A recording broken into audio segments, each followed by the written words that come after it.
Good morning, everyone. Raise your hand if you can hear me this morning. Raise your hand out there.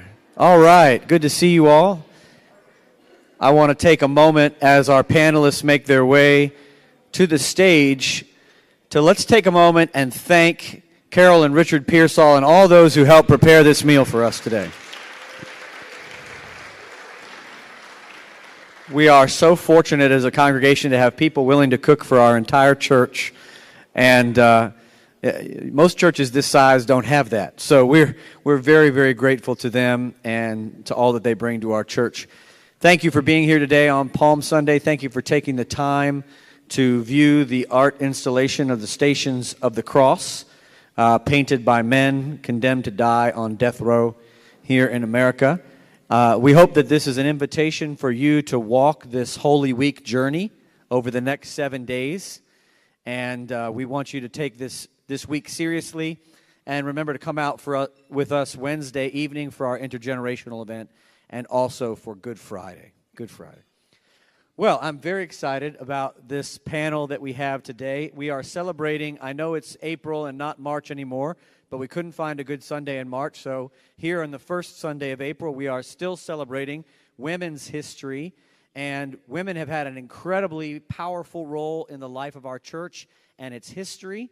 And so we have invited some important women leaders in the history of our church to come and to be on this panel. And I'm giving them a chance to introduce themselves, but I want to just mention why I've invited these panelists to be here.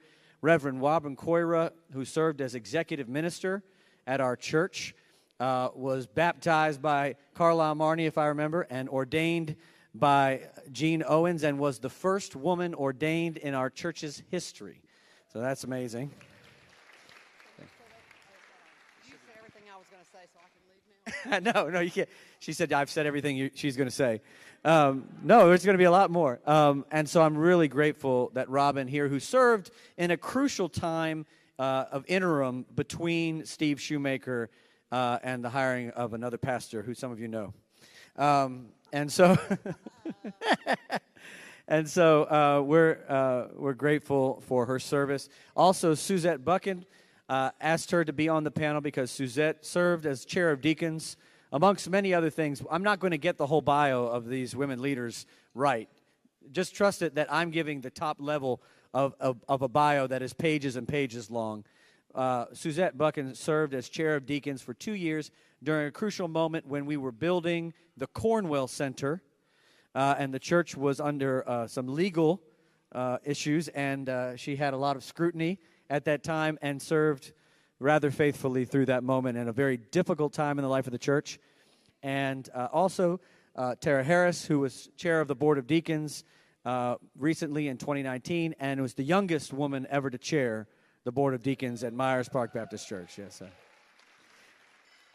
Thank you all. We're so glad to have this panel. Thank you all for being on this panel today. I want to start by giving you a chance to share the story of how you came to Myers Park Baptist Church for the very first time, and if you could give us a little bit of a picture of what the church was like when you came. Robin, will you start?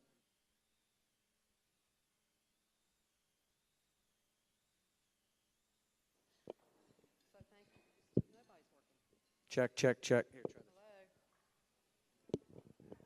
Hello. Okay, we go. So thank you for inviting me to be a part of this austere group of women. I'm delighted to be with my girlfriends here. My parents joined this church in the 40s before the physical building was even here.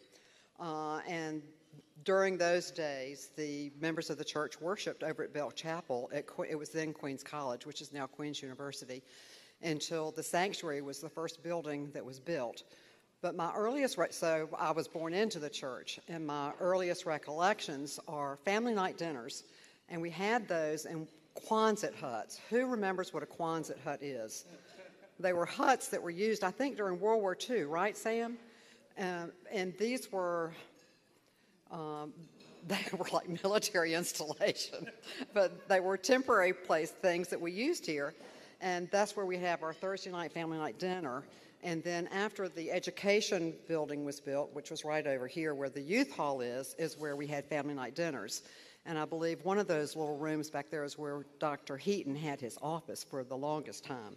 So, and I'll also say one of my claims to fame is I was in the very first Through the Week School class here, which, and there is a scholarship in my name there. So if anybody wants to give any money to the scholarship fund at Through the Week School, do it under my name. So,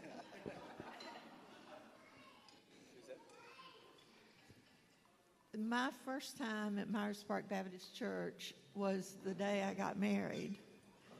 And Gene Owens was a friend of ours, and his son Ray, an especially good friend of ours, still is.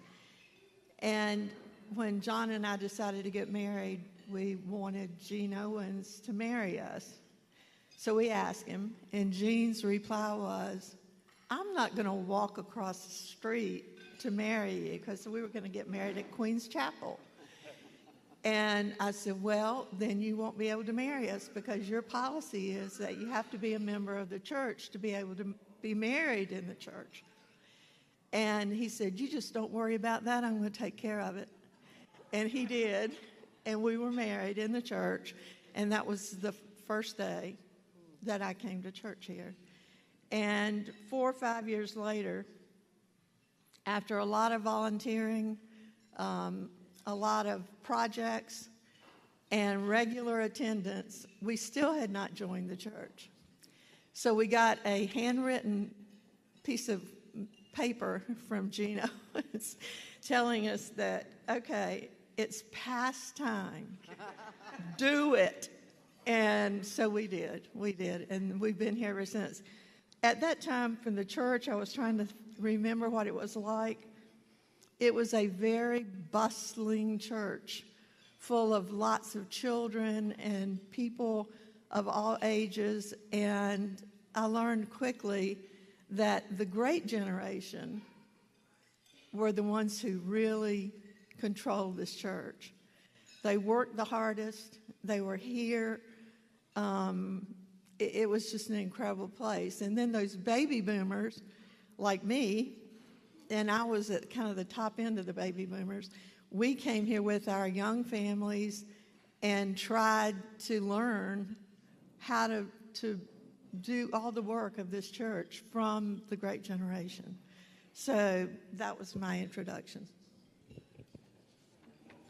I'm the newbie of the group. Like Ben said, my name is Tara Harris, and I didn't grow up in this church. I came here as an adult. So I moved to Charlotte in 2005 after living in Greenville, South Carolina, when I met my husband, Richard, who many of you know. And when we were either seriously dating or engaged, I had a cousin who went to church here. Her name was Sims Wackeltz, and Sims and Mike were members here. And it was kind of like a...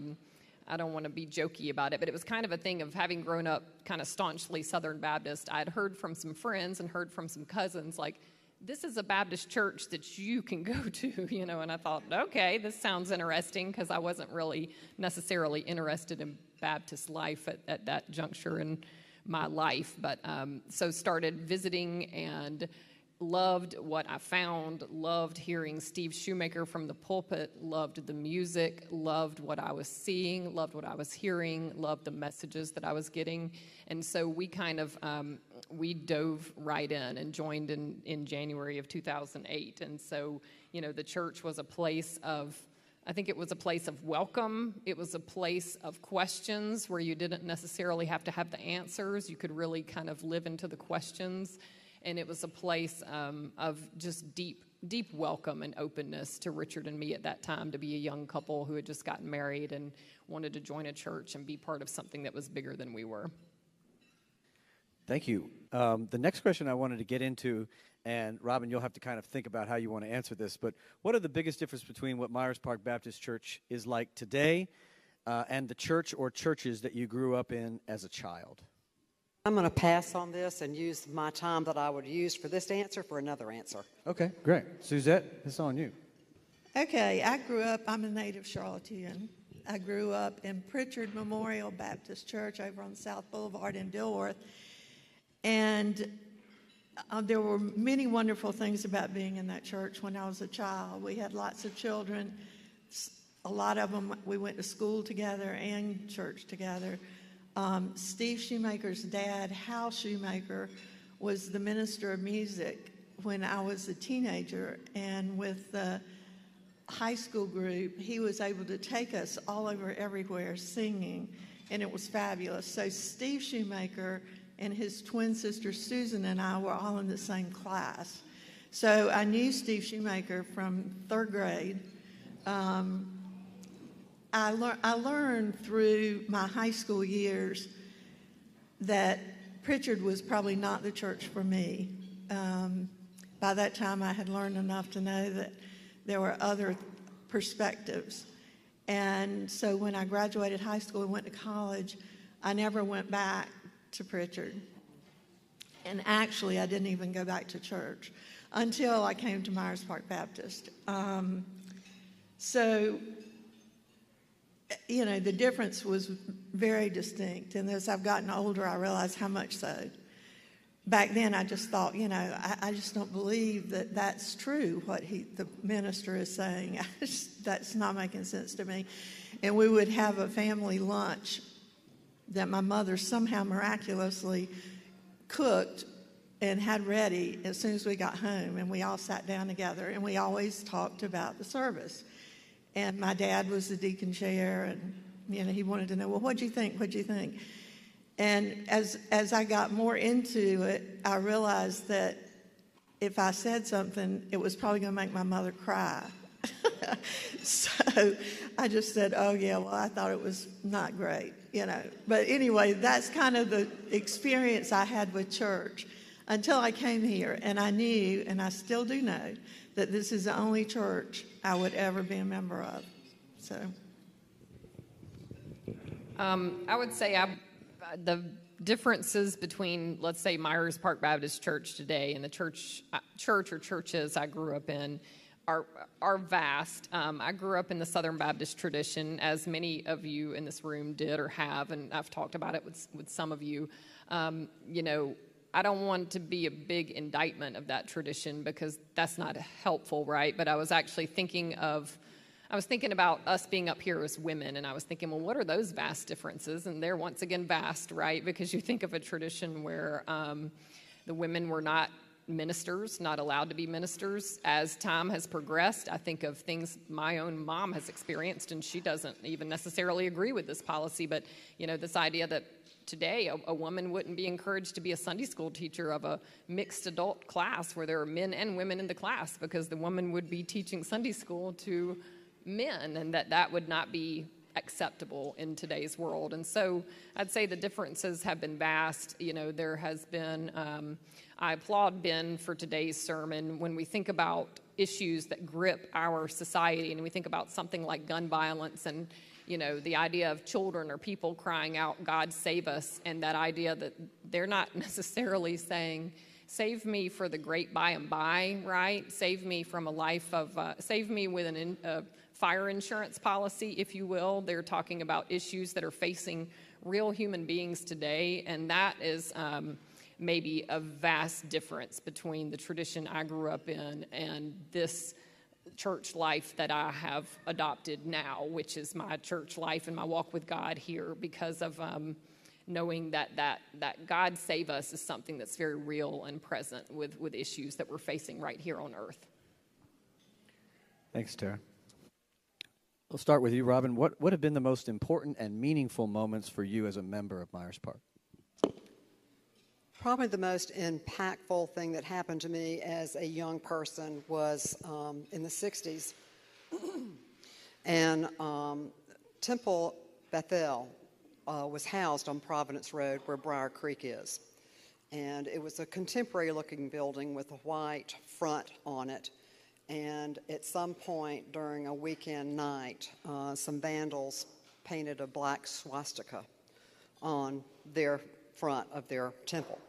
And Carlisle Marnie put together a calling tree to members of our church, and we were part of the people that were called. And my family and I went down to Temple Bethel with other families from this church and whitewashed that swastika. And it was a very impactful time for me to realize what this church stood for. And I was probably 10 or 11 years old. Just like Suzette, youth choir and youth group were such impactful times for me. And Jim Berry was our minister of music, and he took our youth choir all over the United States, performing with our bells and with our singing. And it's so odd because we actually cut a record album. And it's downstairs in the archives. We were talking earlier about where things are. You would never find the archives. But the archives are in the basement of the education building. And in there are a number of record albums that were cut, that Jim Berry had cut from his choirs. And on this youth choir that I was in, my name is listed on that, and Steve Shoemaker was our accompanist cellist. So back when we were teenagers, we knew one another, and he's the one that ultimately hired me to be on the staff here. So that's a pretty interesting thing. Another thing that stood out Major League was when I was ordained by this church. It was the most grace-filled time of my life at that point. When I was asked to serve as the interim minister of education of my home church, I had moved away and served other churches, but then came back to Charlotte. And I didn't think I could ever be a minister at this church because so many of the people in the congregation had been my mentors and my teachers. And I thought, what in the world do I have to say to them? But later in my life, I realized that I was really being called back to this place, and Steve Shoemaker was the one that named me as interim ed minister and then created the position of executive minister because our skills were so compatible. He wanted me to do the scut work while he did the big thinking. It worked out great. And then I also was on staff with Steve when we worked to help our church become a welcoming and affirming congregation. And that was just a huge highlight for us on the staff as well as our congregation. We worked that so long and hard and lost very few members over that decision. We did lose a few, but we, by and large, kept so many people who were on board with that decision. During my time here, my daughter was diagnosed with Hodgkin's lymphoma, and she is wonderful now. She is, but I was so graced and loved and cared for during that time when my daughter was so ill. I'll always remember that, and even today, people ask me how she is. And the last thing is my retirement celebration. It was wonderful, and it is the second biggest highlight, the ordination and then the retirement. I still have the recording that they made and listen to it every now and then. But it was a wonderful send-off, and I'm just so grateful for that. Great bookends. Thank you, Rob. Not to put you on the spot, but thinking of something else, your role in helping start organizations with people like Debbie Warren, like RAIN. There are so many of those. I don't know if you wanted to speak to a few of those that you were instrumental, but I was thinking people might not know that you helped Debbie and others help start a lot of nonprofit organizations that are massive in the city right now. Well, it wasn't just me. It was our entire church got behind Regional AIDS Interfaith Network. It was started by our church and by Myers Park Presbyterian Church. And as I will say later, one of the challenges of being a woman in ministry, a Baptist woman in ministry, was there were no places to work. And so I ended up working at RAIN as her program director. So I have lots of connections with RAIN. We're Scott Crowder. Yeah, I used to drive Scott to the RAIN walk because he couldn't drive. That's a lie. He was telling earlier today. And the other big partnership that we have is with Southminster Retirement Community. Our church and Christ Church founded Southminster Retirement Community and come full circle. I'm now chair of the board of directors at Southminster. So it's an amazing and legacy. Lila Gribble, most of you don't remember, many of you don't remember Skip Gribble, but Skip's mother Lila was the founder of Friendship Trays. And we've had a long history with them as well. Those are the ones that come to mind. Right. Friendship Trays is now merged with Loaves and Fishes. So those of you might know that organization, but that was started also here at Myers Park. Suzette? Well, I want to remind Robin that one of our great things were we were the only women on the building committee for the Cornwell Center. And I think we've really added a lot. I had so many meaningful things. But before I start there, I want to go back. If any of you would love to see the archives room, I mean, it's the most fascinating place in the world. And I go down there and I sit down and it's like, oh my God, I can't leave. Oh, look at that picture. Look. but we need help working in the archive room. So if any of you are interested in that, I'll get you over here and show you where it is and all that.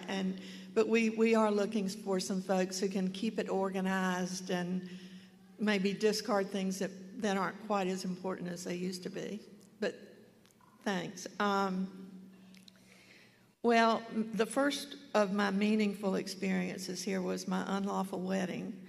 I don't know if people disliked me before I got here or not, because Gene was not a quiet person. So I'm sure he was bragging about the fact that he had totally overlooked the policy and allowed that. Both my children were baptized here. My deacon ordination was very meaningful for me. Both my children were not married in the church, but they were married at the beach, but they had Rob and Cora and Steve Shoemaker marrying them, which was very special and a lot of fun. 3 of my 4 grandchildren have been dedicated here. We're still waiting for the last one, and she's a little rowdy at 1 year old. My daughter and my 2 grandchildren were through the week school students all the way through. This one's not as personal. It was for me in my spiritual life. I had a dinner sitting around the kitchen table of Bill Doles, who was one of our ministers, who happened to be an Episcopal priest, but he was one of our ministers here. He had invited 6 of us over to have dinner with Jesus scholar John Dominic Crossan. And it was the most meaningful thing, I think, for me at that point in my life, to sit with that person who was just unbelievably meek, but had unbelievable ideas and thoughts about how to care for people and how to make the world a different place. And for me, that was very life-changing. 2 other things. I really enjoyed teaching pottery at the Cornwell Center after we got the Cornwell Center built, which was a whole different story. It was wonderful for me to go in and do something that I liked and help other people learn how. And then the last one ties in with the Cornwell Center, and that was when we won the Medeiros lawsuit, which, for those of you who weren't here, that was a long time ago, right, Robin? It was major work, and when it was over, it was a huge relief. So those are mine. Sorry to have so long. Thank you, Suzette. Tara? What a great question, just to be thinking about important and meaningful moments for me as a member of Myers Park Baptist. And you guys are sparking all these thoughts where I'm like, oh, I didn't think about that. Oh, I didn't think about that. But like, I loved your point about Crossan, because in that wonderful series that we've had over time that used to be called, like, Jesus in the 21st Century, I had a similar experience where we had invited Father Richard Rohr to come and speak to the church for a weekend, and he came to our home, and we were able to break bread and be together, and kind of that same thing of being in the presence of somebody who was just a great spiritual leader and teacher. That was really meaningful. So I'm glad you said that, because I had not thought of that. And thinking about today, it almost feels like there's, and I get, I'm the baby of the group church membership time-wise, right? So I've only been a member of this community for 15 years, but those 15 have been very rich years of diving deep. And I think about Harper's baptism last week, and I think about Harper and Mary being dedicated in the church. I think about when Harper was a 5th grader and got to sing the solo, the Once in Royal David City, where the children and the choirs kind of come down, and one 5th grader gets to sing that wonderful a cappella solo. And I think about the just so many things. Again, when Harper was a baby and she was the baby Jesus and we were the Holy Family, and being up in front of the church on Christmas Eve, and having that time where, and she's sitting over there, so I'll embarrass her a little bit, but that was a time where she would not have been maybe the quietest baby in the world, and we felt spiritually blessed that night, because she was just as quiet, and she had her arms stretched out, and we always said that was like these arms of Jesus, right? This baby Jesus. She just sort of had her arms stretched out, like, welcome, come, all are welcome, But that was really, really special. And a couple of stories, I mean, there are so many things that relate to like me and my family, right, that I thought of with this. I mean, I thought of, I'm a person who was, I'm an adoptee, so I'm a person who was adopted close to birth as an infant. I was adopted. But in the year 2018, I went through this journey of finding and meeting my birth parents. And dear Joe Aldrich, who many of you know, who was on staff here and served as a congregational care minister, talk about providing congregational care. He opened up the church library for Richard and me and my birth parents one afternoon on a very stormy, hurricane-laden afternoon in September of 2018 so that we could meet in the church library and have a safe place to get together. And even things like going way back to 2008 when we were joining and Richard decided as an adult to be baptized. What a special time that was to be in the chapel. It was probably right at 15 years ago right now, because it's usually in that March 30th time frame when they would invite adults who were sort of joining the church to be baptized, or people, right? Adults, children, whomever. But to go to Richard's baptism, to be a young married couple, to be like going through some of life's travails that are not fun. We wanted to be parents at that time and were experiencing troubles with that. I'd had an ectopic pregnancy and had gone through a procedure, we can say the words, right? Say it would gone through a DNC procedure to, deal with that. And just to have this church like wrap its loving arms around us, and to think that night in that chapel to be witnessing Richard's baptism, like all these other things we were going through outside of there, but that there was like no place we would have rather been that night or that weekend or that Saturday night. So just the ways that this church has been a part of our lives as a family, and then that solidarity thing, the things that I've experienced where the church has done things meaningful that go way outside of me, way outside of my family, way outside of the people that I can see right now. I mean, I think of our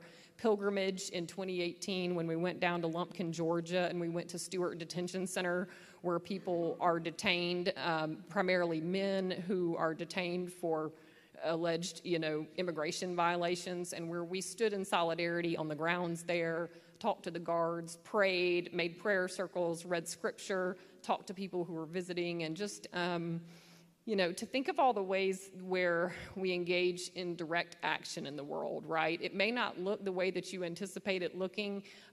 That day, I think back to being on the grounds of that detention center, and this came to me this morning, and I hadn't thought about this in years, but like there were two young men who might have been in their late teens, early 20s, who had gone to visit a family member that day, and their car had broken down. So there they are with a broken down car at Stewart Detention Center, which, if you don't know, is way out in the middle of nowhere. Because when you think about things that are intended to keep people down and oppress people, they are hidden sometimes, and so that place in my mind is sort of it's hidden in plain sight.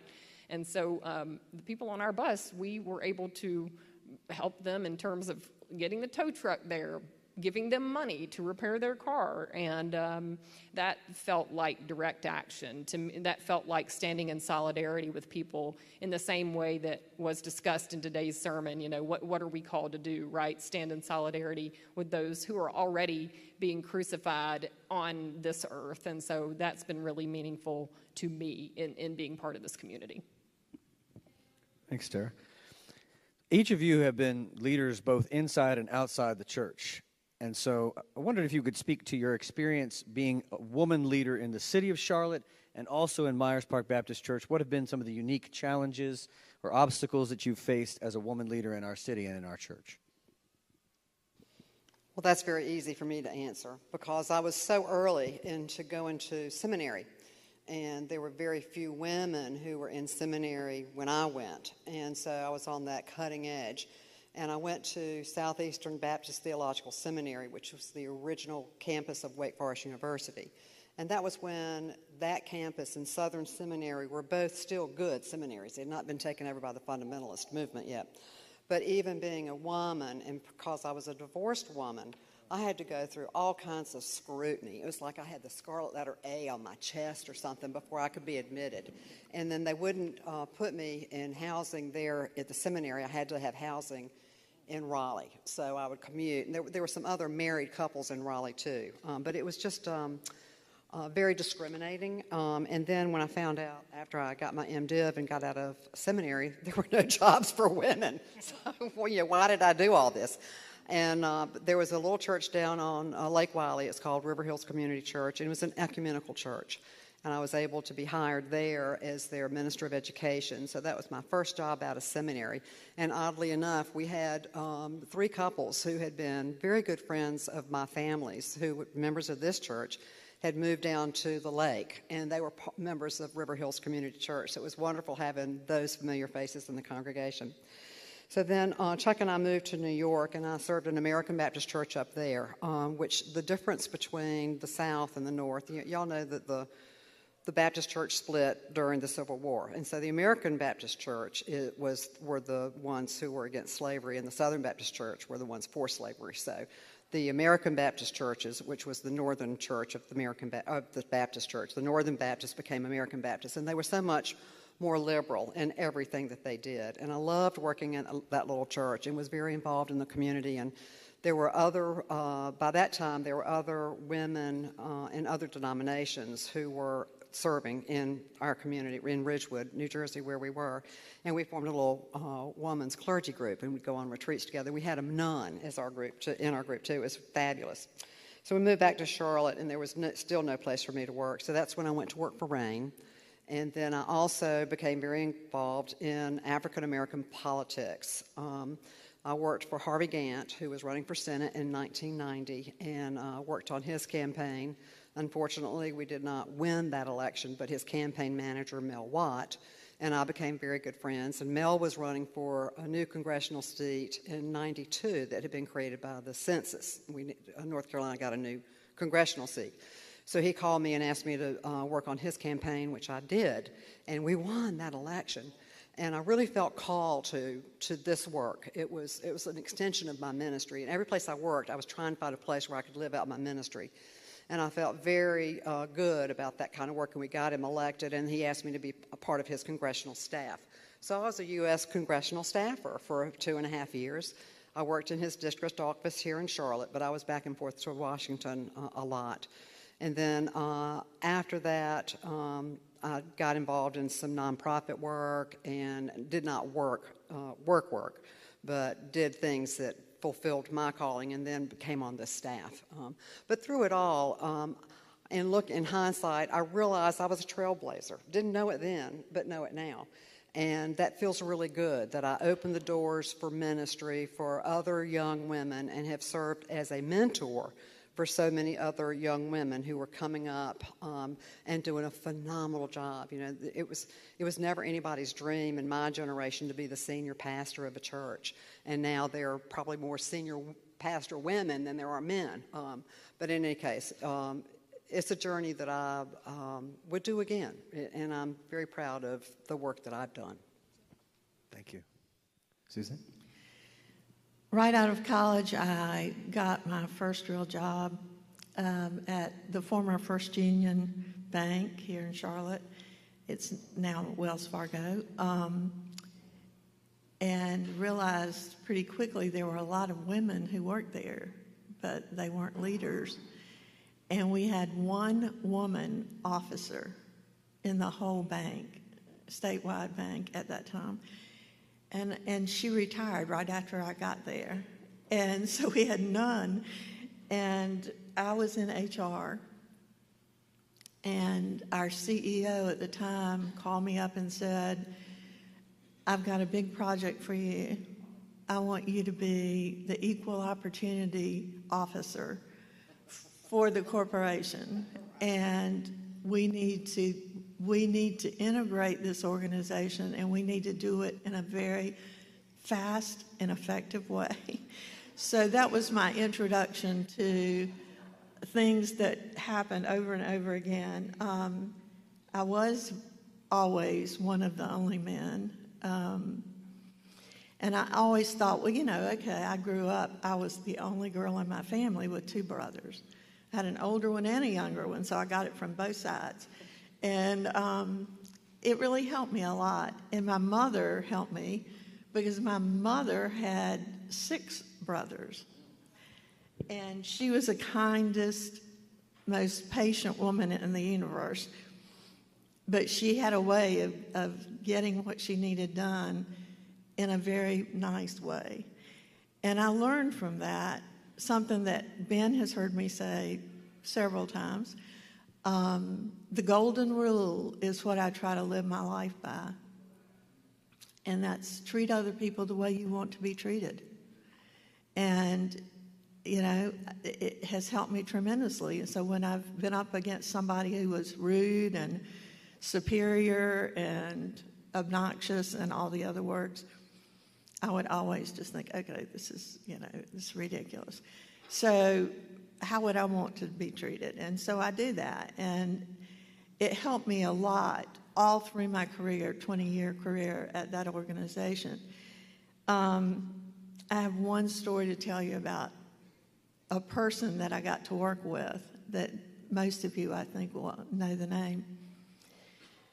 But we were going through, like Robin, I was kind of on the front end of this whole thing with women coming into the workforce in leadership jobs. And so as we were doing our good work, we also had challenges.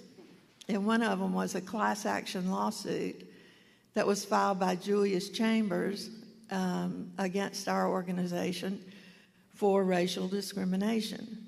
So my job for the next 2 years, partly, was to spend time with lawyers trying to work through it. And it was a big deal, and it went to federal court. But in that time, I had heard of Julius Chambers. You know, I mean, he's one of the best civil rights lawyers. He's not living now, but in the whole country. And he was here in Charlotte. And one day, the chief counsel for the bank and I went to his office to do some just kind of sorting out facts and getting this lawsuit thing going forward.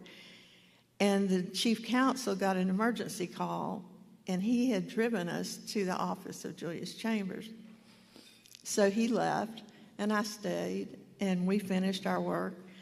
And I said, do you mind if I borrow a telephone? No cell phones. I mean, this was back in, the dark ages. And so he said, sure, but why do you need a phone? I said, I need to call my secretary and ask her to come pick me up. And he said, don't do that. I'll take you back. Well, after that, we had finished that lawsuit, and we had others that came after that. And the relationship I had with him was very strong, and he's easily to be intimidated by in his very quiet manner. I mean, it's almost more, I was scared to death of him at one point. But then, and then I realized that he was not there to do harm. He was there to make things better. So that was one of the experiences I had that helped with my golden rule. And the other thing that has helped me with working with men is to develop relationships.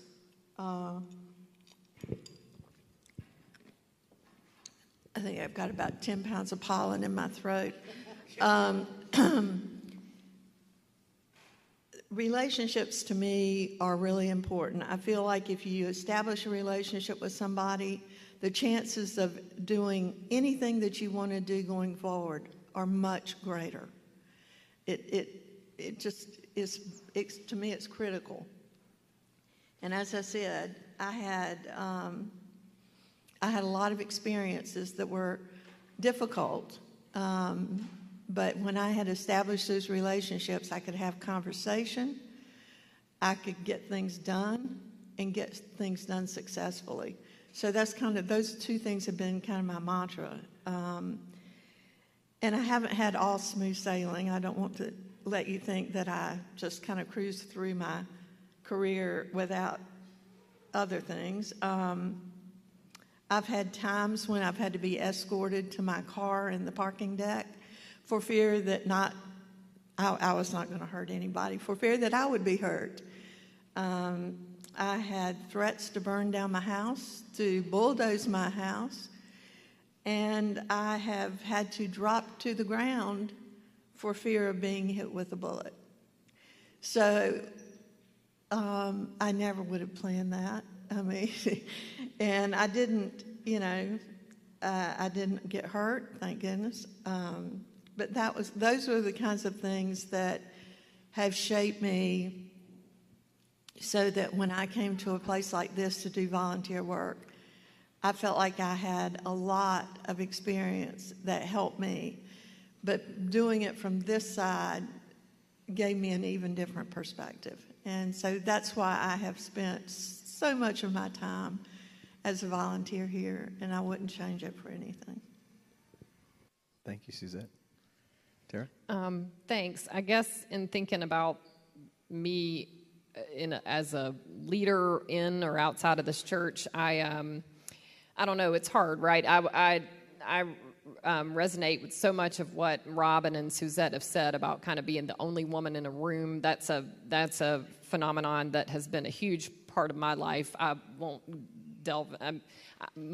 I've had a career as a patent attorney, and I can make a bunch of self-deprecating jokes about sticking a pocket protector here in my jacket pocket, because one might say that's nerd law, right? But I was a patent attorney, and that meant that you need to have a science or engineering degree and a law degree and take the bar exam in whatever state you're going to practice in, and take the patent bar exam. And so you can imagine that I've practiced at firms where, we might have 18 lawyers on staff, and there might have been 17 that looked one way, male, and one that looked another, me, and so that's certainly a phenomenon that's very real in lots of parts of my life, right? It's like kind of being the only woman in the room, or the only girl in the room, or the only woman or girl as a part of this club or that organization or this thing. So that resonates with me, and I've definitely, I can laugh and say, okay, here we're getting ready to near the second quarter of the 21st century, and yes, there's still going to be times where I either feel or am made to feel, so I get it could go both ways. The person might not be intending it, right? But I might either feel or be made to feel like I'm sort of like a little girl with pigtails who sort of doesn't know what she's talking about, right? Or that maybe my voice isn't as important as a male voice, or the classic mansplaining, right? Where a man is splaining something to me that doesn't necessarily need splaining, and or the thing of I might say something and it sounds like a pretty good idea, but then a man might say the exact same thing, and that sounds like a great idea, So I could laugh about all that, but actually, I think what being a leader in any part of my life has done, and I'm a person of tensions. I'm a person of yes and, yes but. I've got these sort of scales of justice that are constantly weighing in my brain. But I think the more I've spent time being a leader in anything, in as a lawyer, as a mother, as a deacon, as a chair of the deacons, on boards of organizations, I just think it's taught me humility. It's taught me curiosity. It's taught me to know all the things I do not know. It's taught me the wide open space and the vast array of all the pieces and parts that I'll never live, I'll never know, the shoes that I'll never walk in. And so the idea of just staying curious and staying open and staying full of wonder and wondering what might that be like, or asking questions, and just kind of seeking knowledge from like all the generations of women leaders around me. And interestingly, I don't even just mean those generations that have come before me, because I'm getting so enriched by the generations of leaders, women leaders that are coming after me, people whose ages are half mine that I learned so much from. So those are the things that jumped out at me about that. Thanks, Tara. You led right into our close to last question. We're going to have two more, and we're almost done here, but who are some of those women leaders that have inspired you and shaped your life and shaped your leadership philosophy? Maybe there's some in the history of this church that folks here might not know who have passed on and are not with us, and maybe there's some that you would want to point us out to that are not in the church. Robin? Well, they're one and the same for me, because all the women who were models for me were at this church. And it's an extensive list, so bear with me. The first women I want to acknowledge are the first women who were elected to our Board of Deacons. And they were Mary Lib Lane, who is Barbara Herring's mother, Mary Kratt, Priscilla Upchurch, and Lake Dixon. And I was good friends with all of them with the exception of Lake. Lake was quite a bit older than I was, but I got to know her later, in her later life when she was at Southminster. But Mary Lib Lane was a good friend of my mother's. Mary Cratt is one of my dearest friends now.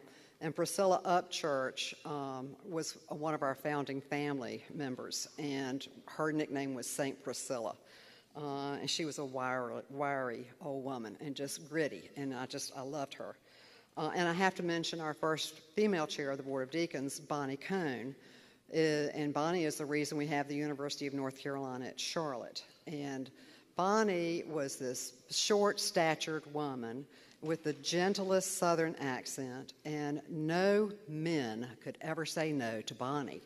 She would go up to him and she'd say, "Now, Ben, there's something I need for you to do for me." And they were putty in her hands. She got more stuff done in the city of Charlotte and within this church because of that. And she paved the way for me to go to UNCC in order to finish my undergraduate degree, and I will be eternally grateful for her on that. The next woman was the first woman, I believe, who was on our program staff, and it was V.G. Short, who is Carol Pearsall's aunt. And V.G. was a big shot in the ABC USA as well, so she spent time here at the church and then going back and forth to Green Lake, Wisconsin to deal with convention issues. During some really hard financial times in the 70s, we had several women who stepped up and ran programs because we did not have, we couldn't afford the staff to do it. Edith Collins, Lynn Collins' mother, ran our preschool department like a pro, and Tilly Tice ran the elementary department forever, and she had this wonderful group of teachers, would take them on retreats, and we had just a very vibrant elementary department. I also want to mention Carolyn Gear, and Carolyn was on the committee that wrote our church covenant, and that surely has stood the test of time, and she has wonderful stories about that process, and she's still alive. We should ask her about that. Fran Kerr was the driving force for our church to finally become a welcoming and affirming church. She did more work behind the scenes, and she was the squeaky wheel that always needed to be oiled. She would not let us rest until we finally took that final step. Sarah Bryant, who was like a mother to me, was the reason we have Planned Parenthood in Charlotte. She had a red telephone installed in her home for women in crisis. And she was a driving force here in our church for wonderful other programs as well. She was just a grand woman, and I miss her. The women who helped me immeasurably while I was on staff here as executive minister, I need to name Barbara Linney for her leadership skills. We have so many people who are in roles of leadership now who are better leaders because of Barbara Linney, and because she said yes when I asked her to chair the Board of Deacons during the interim time between Steve and you, which was not an easy time to chair the board. And then Molly Brew, who did our first strategic plan. She worked for years and years and years to get that plan, and because of her outstanding continued leadership in our church. And then I need to thank Carol Reed, because when I asked her to serve as an interim minister of education, she stepped up willingly, and I think she honchoed our second strategic plan and made sure that we were living into that. Chrissy Williamson was named to the position of Minister of Education as Carol was doing her interim work. And then my HR gurus who taught me everything I knew about staffing issues and policies, and I'll always be indebted to them. Susan Salvin, Gloria Gibson, and Jane Huddle. I could not have done it without their advice and counsel. So those were my women leader friends. Awesome. Thank you, Robin. Suzette? Mine is kind of when I came into the church and the women that I experienced. So I have two people that I wanted to give a little shout out about. One was Tilly Tice. Tilly, I don't even know how she knew who I was or where I came from, but she did, and she, with great authority, came and knocked on my door and said, you need to get involved at the church, and I'm going to help you. Yeah, and did she? She introduced me to all the movers and shakers here. I mean, every one of them, and invited us into her home for meals, and other people did the same thing. And I was so impressed with her, having been in a corporate environment for a very long time by that time, the way she could get things done. And I've benefited tremendously from Tilly Tice. The other woman who saved my life on many occasions was Amy Jones, who's just recently retired.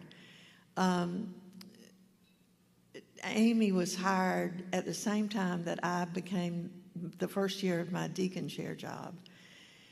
And it was a hard time, as has been mentioned earlier, for the church.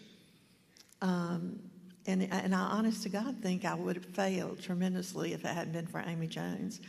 She organized me, and I realized that I'd been in a corporate environment where I always had an assistant, a secretary assistant, and I didn't know how to do stuff. I mean, I just, basic stuff I didn't know how to do. And she just kind of took everything and organized it, put it together, and then she would make me look like I was so smart. And I thought, yeah. So, Amy Jones, we miss you and hope you're enjoying Charleston. There are two men that I'm going to give a shout out to is Donald Mitchell.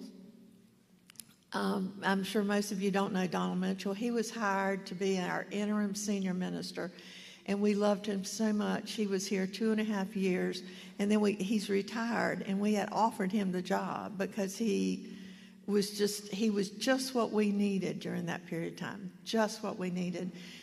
And of course, he turned us down for the full-time job. I think he'd had enough of us after 2.5 years. But his temperament, his knowledge, his ability to lead and be administrator. He was a college president, a Presbyterian minister. And so Donald Mitchell, the first time I met him, I was on the search committee to hire him. And we couldn't find a hotel room for him anywhere in Charlotte. There was some big event going on.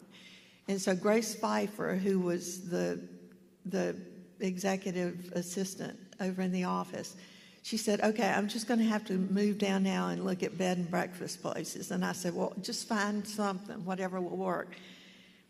And it happened to be over in my neighborhood, in the Elizabeth neighborhood. And so I went to pick him up to bring him over to meet the rest of the committee. And the house was painted a very pretty lavender color, and all the trim was purple. And it was very different. And I thought, oh my, he's going to think we really are strange. But I got out of the car and I walked up there, and this person comes walking out in his dark suit and his white shirt. And he looked at me right in the eye, and we shook hands. And I honestly thought that I had been lifted off the ground. I mean, he had magic and spiritual depth that I had never witnessed before. So I have to say that sum up my relationship with Donald Mitchell. My daughter and her best friend, Sydney Owens, at the time, they were young, they called Donald Mitchell Pooh Bear. And the reason is because he was from New Zealand, and he had that wonderful accent. He had his little tummy. And they thought he was the most wonderful person for these two little girls. And they called him Pooh Bear. And I thought, that's the greatest thing you can say about somebody. I mean, he was Pooh Bear. The second man that I want to call out is Cliff Cameron, who was a longtime Myers Park Baptist member. He was my big boss at the bank. He was the CEO. And I got to work with him in a lot of different ways. But I learned a lot from him about relationships and how to get all your work done and how not to break a sweat. That was the most amazing thing. We would be in rooms talking about the future of our top people, and the sun would be bearing in on the conference room, and we're all sitting there, unbuttoning and taking our jackets off and rolling up our sleeves. And he would sit there exactly the way he'd come in. Everything was immaculate. he's perfect. And I asked him one day, I said, do you just not sweat? And he said, well, I don't sweat a lot. And I thought, well, okay. And then he told me, and I said something about, I said, you're always so impeccably dressed. And he said, well, mainly I've learned how to take care of my clothes when I fly, and I have to pack a suitcase. And I said, well, I must not know that, whatever you do, because when I go somewhere, I get it out and it's already gold. I'm going to teach you how to fix your clothes, how to make your clothes in that suitcase come out looking great. And he did. He taught me how to pack my suitcase. So when my first year as deacon chair, we needed some new people, and I knew he had never served on the board of deacons because he was so busy with his other job. And I asked him if he would serve, and he said, "Are you going to be on the board?" And I said, "Yes, I'm going to actually be the chair." And he said, "All righty, I'll do that." And he did, and of course brought much advice, great advice. I worked with him on a couple of other things when I was on the board at Southminster. He was also on the board, and he had started a Cameron Scholars program at UNC Charlotte, which I had helped him with and was on the board of that with him also. So he was not a woman, but he really had a positive influence on me, and it was contributed greatly to the church also. Thank you, Suzette. Tara?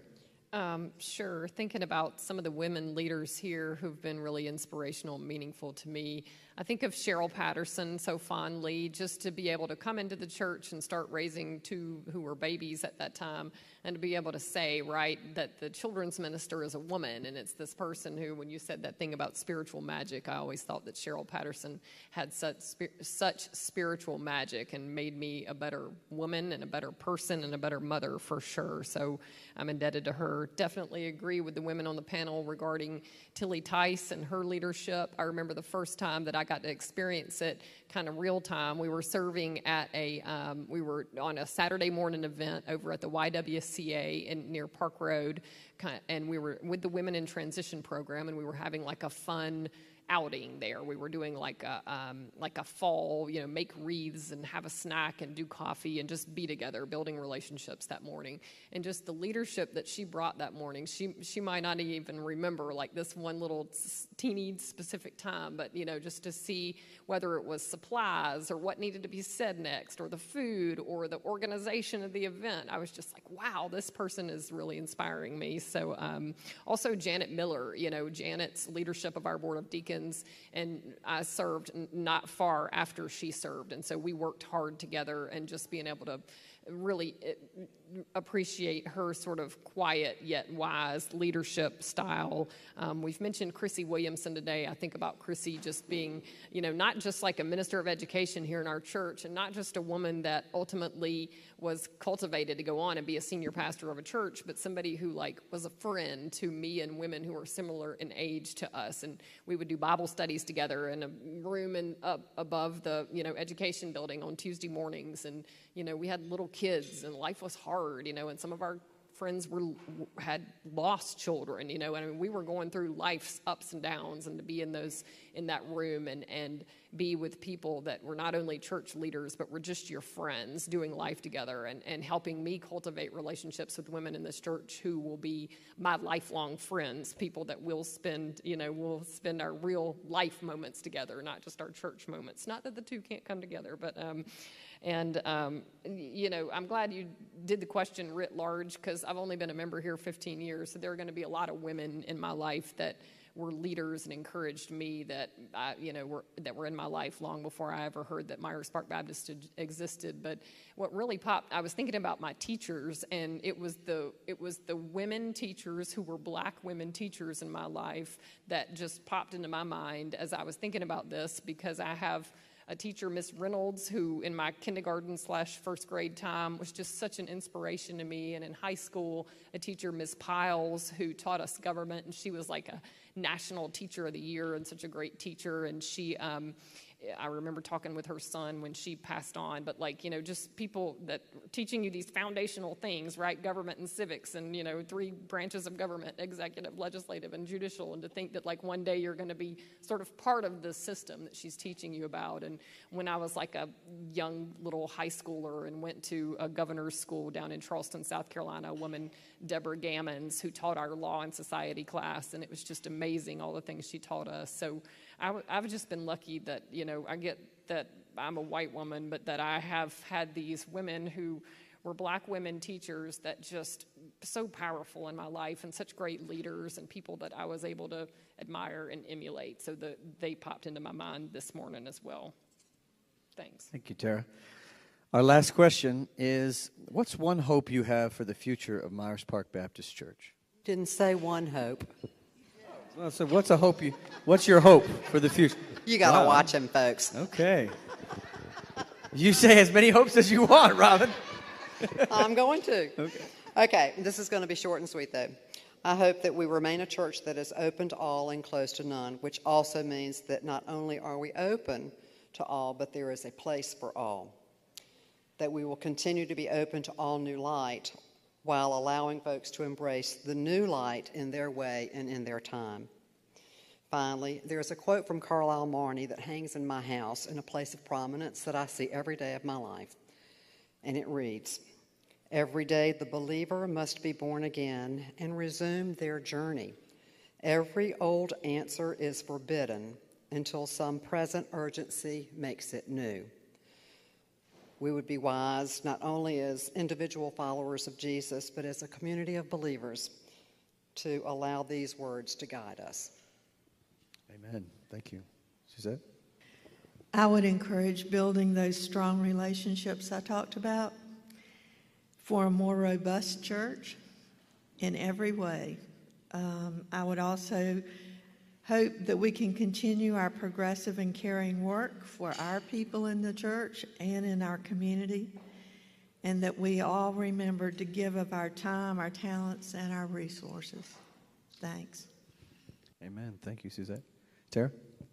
I guess in thinking about my hope for the future of this church, I would hope that we either embody or continue to embody beloved community, that we continue to take stands on hard issues even when it's unpopular, that we continue to be open to all and closed to none, like Robin said, to continue the vibrancy that I'm seeing in the youth department right now. I just think what I'm seeing with our youth, and we are in a really specific time, I feel like right now, 2023, children who are becoming teenagers, who have been sort of at home for years, learning in ways that aren't typical for teenagers who crave that connection with each other, to be a vibrant church who can connect with young people and meet them where they are, because where they are right now, they're facing some tough things. And so that's a hope for me, for this church, for our future, to continue growing and nurturing women leaders. I mean, how blessed are we that we've had people like Mia McLean and Chrissy Williamson on staff who are now out there pastoring churches themselves. And so that would be a hope for me, just to continue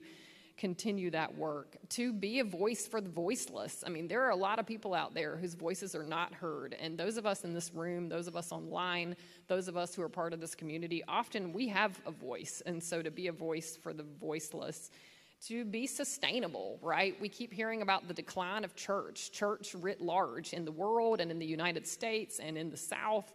And so just to be here, right? To be sustainable, to continue to be a community and not have to close the doors because of some challenge we face. And I guess mostly to not be afraid, just to not be afraid. I mean, you think about the number of times in the Bible that God says to people, do not be afraid, or that Jesus says to people, do not be afraid. I don't want to be afraid. I mean, when you think about those challenges that Ben issued in the sermon today and the ways that we have to speak truth to power when we see injustice going on, you know, I feel that God is calling us to do that. And so I'm going to try to heed those words, and maybe that's kind of a hope for our future as a church. Not that we have been in the past, but just as a call, a kind of a fun doubling down, right, just to not be afraid. So thanks so much for this time to talk together today. Thank you all so much for being on this panel. Thank you. Let's give them a round of applause, these incredible leaders. Thank you.